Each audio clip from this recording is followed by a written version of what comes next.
नमोस्तु गुरुदेव। प्रतिकूल परिस्थितियों में हम राग द्वेष से कैसे बचें जिससे मन में समता भाव बना रहे? देखो, प्रतिकूल परिस्थितियों में अपने मन को स्थिर बनाने का एक ही मंत्र है। अपने मन को परिस्थितियों के अनुकूल बनाने का अभ्यास करें।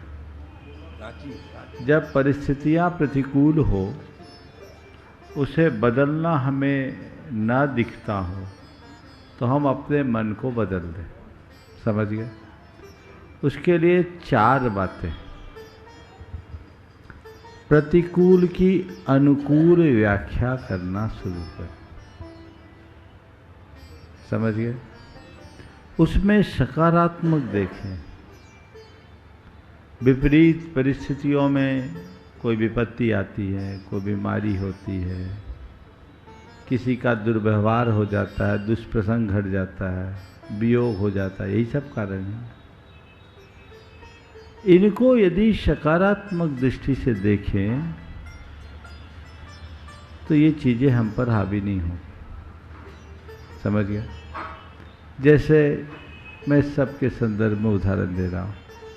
कोई विपत्ति आई, निश्चित विपत्ति मनुष्य के ऊपर एक बहुत बड़ा आघात है और उसे हर कोई नहीं झेल पाता। लेकिन जब विपत्ति आए तो ये सोचो, विपत्ति तो आई पर इतनी बड़ी विपत्ति नहीं आई कि हमें नेस्तनाबूद कर दे। समझ गए? एक व्यक्ति के साथ एक साथ 3 बड़ी दुर्घटनाएं घटी।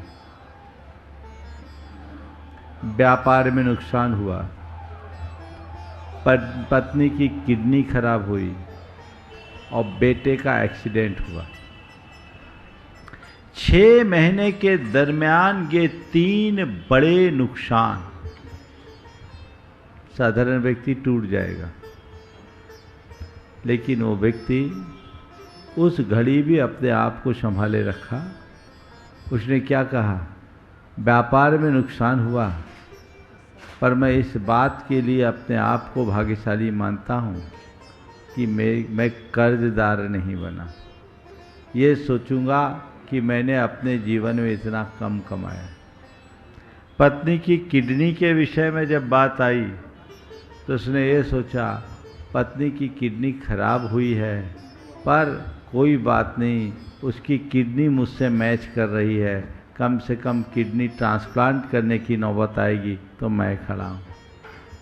बेटे के एक्सीडेंट के संदर्भ में उसने सोचा, बेटे का एक्सीडेंट तो हुआ है, लेकिन केवल पैर का फ्रैक्चर हुआ है, बच्चा सलामत है, ठीक हो जाएगा।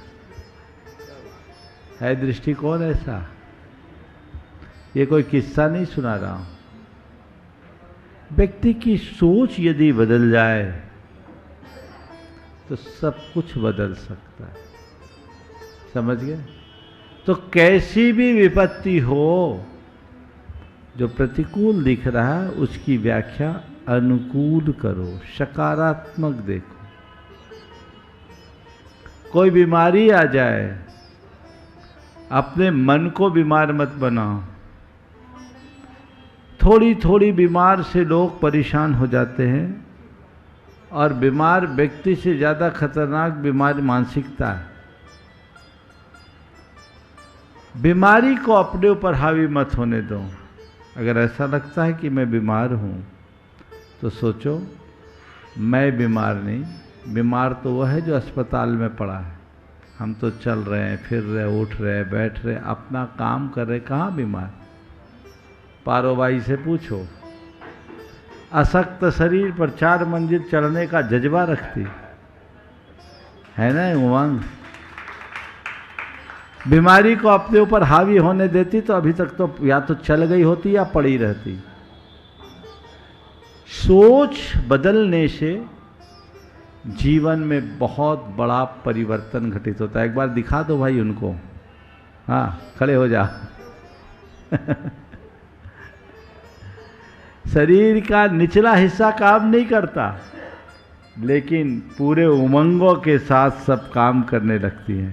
तो ये चीज़ है, ये सोच है। तो सोच को बदलो, और कोई का दुर्व्यवहार है उसका उसका नेचर मान लो। कोई कुछ बोल दिया उसको पकड़ो मत, चीजें अपने आप अच्छी हो। नमोस्तु गुरुदेव, घरों पर लगी 5 रंग की ध्वजा का क्या महत्व है? बहुत अच्छा। ये जो 5 रंग के झंडे हैं ना, ये जैन धर्म का प्रतीक है। इस पूरे ब्रह्मांड में जितने भी परमाणु हैं उनकी मूल प्रॉपर्टी में 5 कलर हैं। समझ गए? सफ़ेद, लाल, पीला, नीला और काला। समझ गए? इन 5 प्रकार के परमाणुओं का संग्रह, इस 5 प्रकार के परमाणुओं से पूरा ब्रह्मांड है। तो हमारे यहाँ ध्वजा में पूरे सृष्टि का समावेश कर दिया गया। सारी सृष्टि ये 5 वर्णमय है, तो पूरी सृष्टि उसमें समाहित है, इसका द्योतक है। समझ गए? सारे सृष्टि तक हम धर्म का फैलाव कराए और सारी सृष्टि का कल्याण करें, इसलिए 5 रंग का ध्वज। समझ गए? और इसके साथ एक दूसरी वजह यह है कि हमारे मूल आराध्य पंच परमेष्ठी है, अरहंत, सिद्ध, आचार्य, उपाध्याय और साधु। ये 5 परमेष्ठी है ना। इसमें अरहंत भगवान के लिए सफ़ेद रंग, सिद्ध परमात्मा के लिए लाल, आचार्य के लिए पीला, उपाध्याय के लिए नीला और साधु परमेष्ठी के लिए काला। समझ गए? ये 5 रंग है। इसी काले को कहीं कहीं हरा बना देते हैं। तो ये 5 रंग है। इन 5 रंगों का प्रतीक है जैन धर्म की ध्वजा। नमोस्तु गुरुदेव, भक्तामर स्तोत्र का पाठ करने से बुखार सही क्यों हो जाता है? इसका एक साइंस है। विज्ञान में एक शब्द है प्लेसिबो इफेक्ट और दूसरा है नोसिबो इफेक्ट। प्लेसिबो इफेक्ट और नोसिबो इफेक्ट क्या होता है? अगर किसी व्यक्ति को साधारण पानी, केवल डिस्टिल वाटर दे दो और उसको ये श्रद्धा जगा दो कि ये अचूक दवाई है, इसको लोगे तो 100% ठीक हो जाओगे, लेते ही सामने वाले को आराम मिल जाता है। इसको बोलते हैं प्लेसिबो इफेक्ट। समझ गए? ये साइंस मानता है। दूसरा है नोसिबो इफेक्ट। साधारण सी बीमारी और अच्छी से अच्छी दवाई, फिर भी उस दवाई को देते समय कहे भैया तुम्हारी बीमारी लाइलाज है, इसकी कोई दवाई नहीं, मैं दे तो रहा हूँ पर उम्मीद कम है कि इससे आराम मिले, उल्टा असर पड़ जाएगा। इसको कहते हैं नोसिबो इफेक्ट। समझ गए? तो तुम्हारी माँ अगर भक्तामर स्तोत्र का एक छंद सुनाती है उद्भूत भीषण, तो तुम्हारे हृदय में श्रद्धा है ना उस पर, तो इसका प्लेसिबो इफेक्ट पड़ता है। क्या पड़ता है? और प्लेसिबो इफेक्ट क्या करता है? तुम्हारे बुखार को ठीक कर देता है। समझ गए? कई बार नोसिबो इफेक्ट का बड़ा बुरा हाल हो जाता है। होली का समय था, दादाजी जंगल गए, लोटा लेकर गए जंगल में शौच के लिए, हाथ धोने लगे तो हाथ लाल लाल दिखने लगा। घबरा गए, क्या बात है, मुझे खून तो नहीं गिर गया? देखा तो चारों तरफ खून खून, लाल लाल।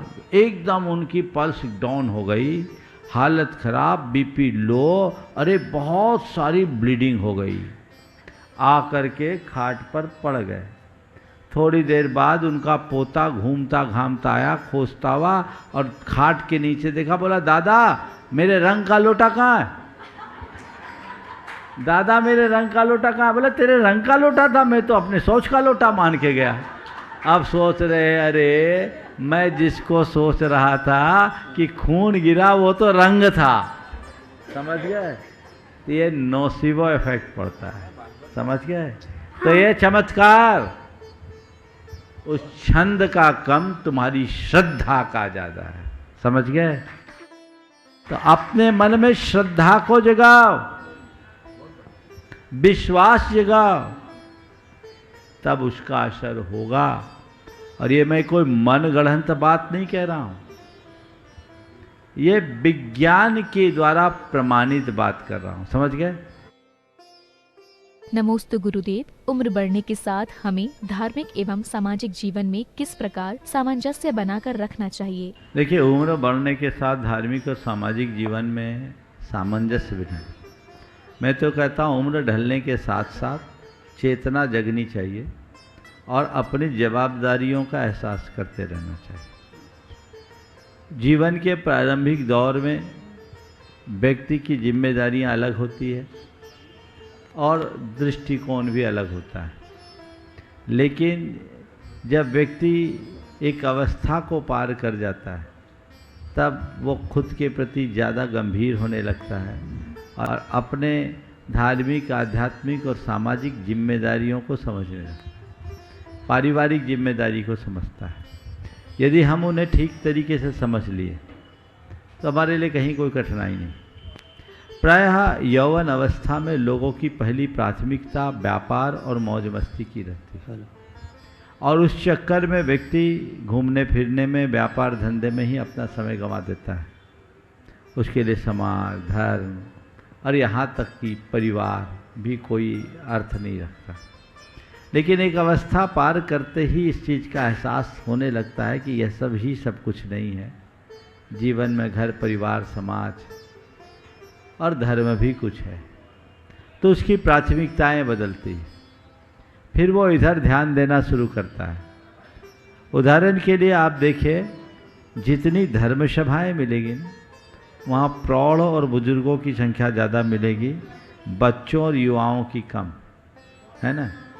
ऐसा मुझे इसलिए लगता है कि फ्रेश गाड़ी वर्कशॉप में कम आती है, दचके खाने के बाद लोग वर्कशॉप में आते हैं। जवानी में लोग एक अलग प्रकार की खुमारी में जीते हैं, लेकिन जब समय के आघात खाते हैं, थपेड़े पड़ते हैं, तब बुद्धि ठिकाने लगती है, तब समझ में आता है धर्म ही शरण है।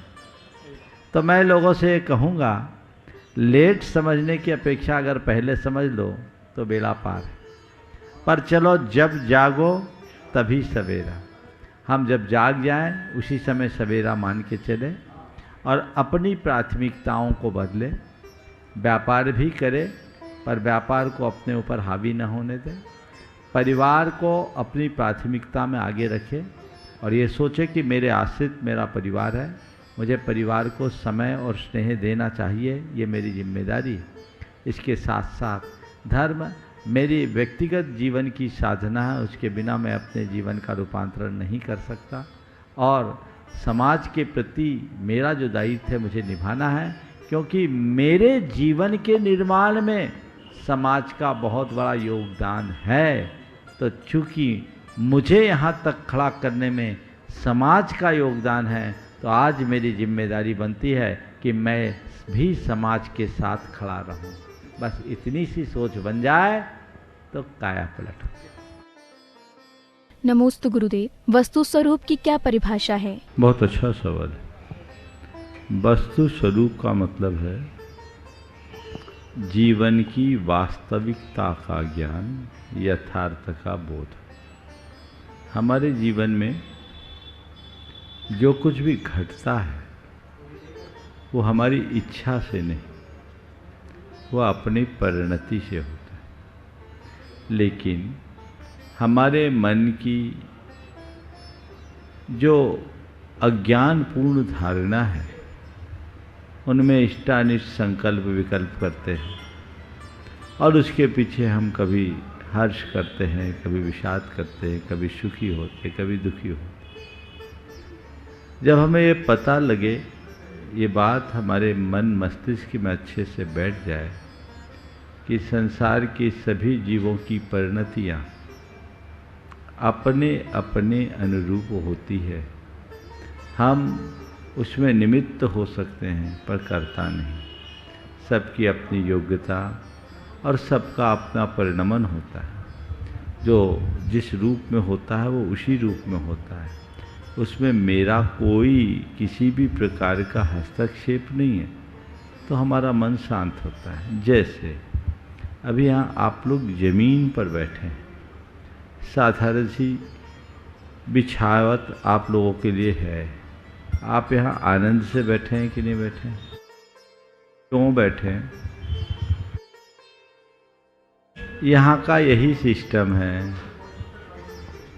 आपने इस सिस्टम को जाना, समझा, आप आराम से बैठ गए। लेकिन यही आप किसी व्यक्ति के घर में जाओ और आपको साधारण सी चटाई पर बैठने के लिए कहे तो आपको अच्छा लगेगा? और उस समय तो और बुरा लगेगा जब वो खुद सोफा पर बैठा और आपको नीचे बैठने में लगेगा नहीं?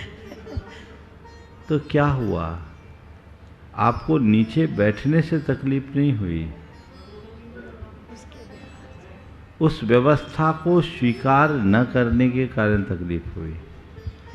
यहाँ आप व्यवस्था को स्वीकार लिए, आनंद में है ना? तो जब मनुष्य जीवन की वास्तविकता को जान लेता है और तब उसे ये समझ में आ जाता है कि सुख दुख, जीवन मरण, संयोग वियोग, हानि लाभ मेरे हाथ में नहीं है, ये विधि के हाथ में।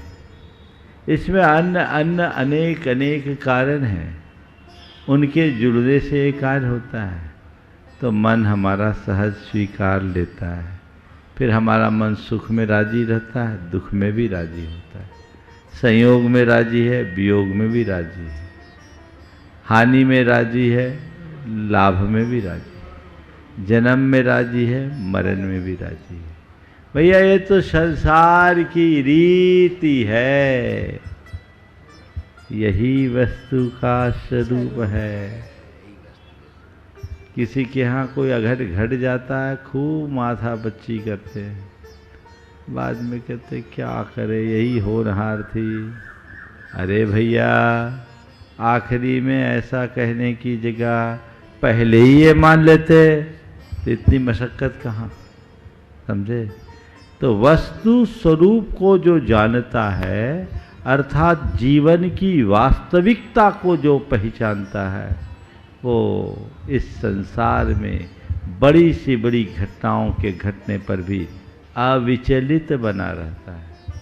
हमारे अंदर वैसी दृष्टि हो तो हम अपने जीवन को आगे बढ़ाने में समर्थ हो सकते हैं।